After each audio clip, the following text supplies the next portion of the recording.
Hi అండి అందరికీ welcome to అన్నం వారి రుచులు. ఈరోజు ఈ వీడియోలో మనము కోడిగుడ్డుతో బజ్జీలు ఎలా తయారు చేయాలో చూద్దాము. కొంతమంది బజ్జీలు చేస్తే విపరీతంగా నూనె పీల్చేస్తుంది కదా, అలా కాకుండా నూనె పీల్చుకుంటే బజ్జీలు ఎలా తయారు చేయాలో ఈ వీడియోలో చూద్దాము.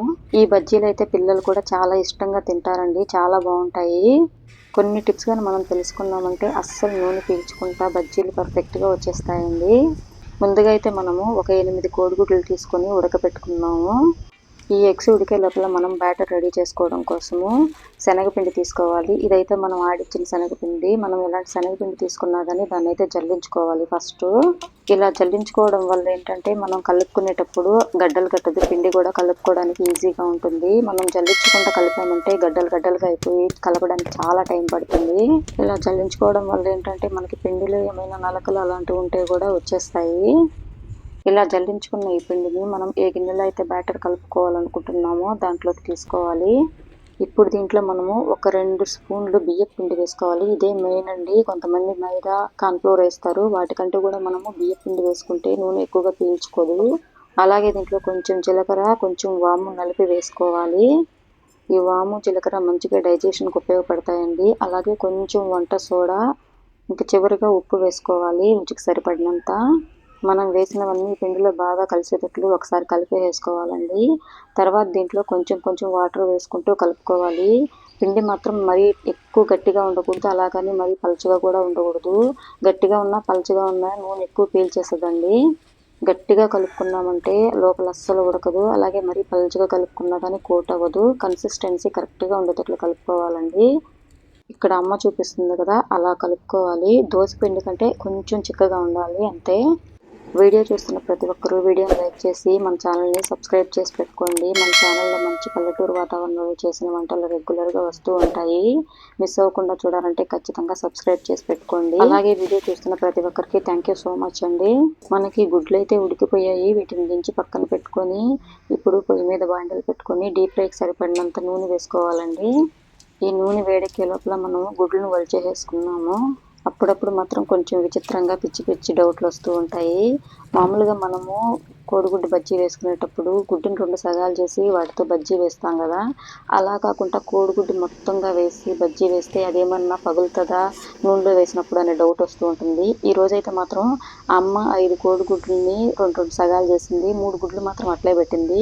ఈ రోజైతే నా డౌట్ అయితే క్లియర్ అయింది. మీరు వీడియో లాస్ట్ వరకు చూడండి, ఏమవుతుందో చూద్దాము. చేసే వాళ్ళకి రాని సందేహాలు కూడా తినే వాళ్ళకి వస్తుంటాయి అన్నమాట అప్పుడప్పుడు. ఇప్పుడు మనకు నూనె అయితే బాగా వేడెక్కిపోయింది. ఇప్పుడు మంట తగ్గించేసుకొని మనము కోడిగుడ్ని ఈ విధంగా పిండిలో బాగా కోట్ చేసేసుకొని నూనెలో వేసేసుకోవాలి. నూనెలో వేసుకున్న తర్వాత 1 నిమిషం వరకు కదపకుండా తర్వాత మనము తిప్పుకుంటూ కాల్చుకోవాలి. బజ్జీలు మనం ఎప్పుడు వేసుకున్నా కానీ నూనె ఫస్ట్ బాగా వేడెక్కిన తర్వాత మంట తగ్గించుకొని వేసుకోవాలండి. అలా అయితే మనకి నూనె ఎక్కువ పీల్చవు. వీటిని 2 పక్కల బాగా కాల్చుకొని ఒక ప్లేట్లోకి తీసుకోవడమే.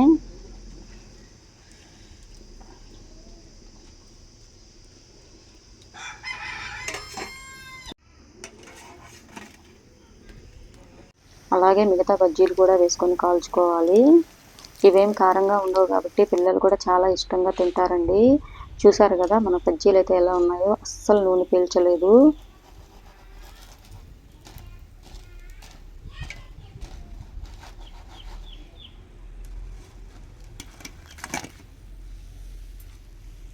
ఇప్పుడు మనము కట్ చేయని 3 కోడిగుడ్లు ఉన్నాయి కదా, వాటిని బజ్జీలు వేద్దాము. వీటిని వేసేటప్పుడు కూడా డౌట్గానే ఉండిందనమాట, ఇవేమన్నా పేలుతాయేమో అని. అమ్మ అయితే చెప్తూనే ఉంది గుడ్లు ఎందుకు పగులుతాయి అని. నిజమే, అమ్మ చెప్పింది. వంట చేసే వాళ్ళకి తెలుస్తుంది, చూసే వాళ్ళకి కాదు. పగలలేదు. వీటిని కూడా మనము బాగా కాల్చేసుకొని ప్లేట్లోకి తీసేసుకున్నాము. మన బజ్జీలు అయితే మాత్రం సూపర్గా వచ్చాయండి. ఆయిల్ అస్సలు పీల్చుకోలేదు, టేస్ట్ కూడా సూపర్గా ఉన్నాయి. మీరు ఒకసారి ఇంట్లో ట్రై చేసి మీకు ఎలా వచ్చిందో ఖచ్చితంగా కామెంట్ చేయండి. అలాగే మీరు ఎంతమందికి బజ్జీలు అంటే ఇష్టమో, ఏ బజ్జీలు మీకు బాగా నచ్చుతాయో కూడా కామెంట్ చేయండి. వీడియో చూస్తున్న ప్రతి ఒక్కరూ వీడియోని లైక్ చేసి మన ఛానల్ అయితే ఖచ్చితంగా సబ్స్క్రైబ్ చేసి పెట్టుకోండి.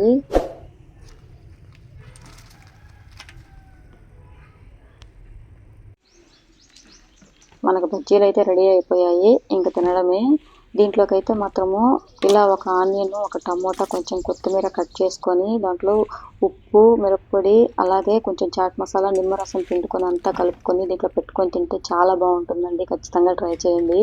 ఈ వీడియో అయితే ఇంతేనండి. నెక్స్ట్ వీడియోలో మళ్ళీ కలుసుకుందాము. వీడియో చూసిన ప్రతి ఒక్కరికి థ్యాంక్ యూ అండి. నెక్స్ట్ వీడియోలో మళ్ళీ కలుసుకుందాము. బాయ్.